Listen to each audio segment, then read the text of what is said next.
এয়া নদীৰ মাজত বাঁহ গাড়ী আছে আৰু বাঁহ পুতাৰ কাৰণ হ'ল সেইফালে পুৰা ভাঙি গৈ আছে লাহে লাহে।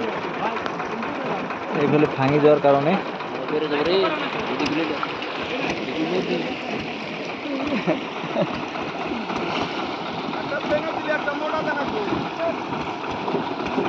ইয়াতে বাঁহ গাড়ী আছে আৰু বাঁহ গাড়া পদ্ধতিটো হ'ল ঠিক কেনেকা, এইটো মেচিন চলাই আছে। মেচিনটো পানী প্ৰেছাৰত ভিতৰত যোৱাৰ পিছত এইটো নদীত গাঁত হৈ যায়। গাঁত হৈ যোৱাৰ পিছত সেই গাঁতটোতহে বাঁহডাল সোমাই দিয়ে। বাঁহ লৈ ৰেডি হৈ আছে আৰু এইখিনি অলৰেডি গাড়িছে, বহুত গাড়িছে, আধা হৈ গ'ল।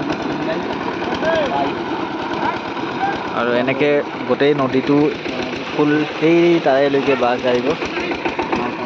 আৰু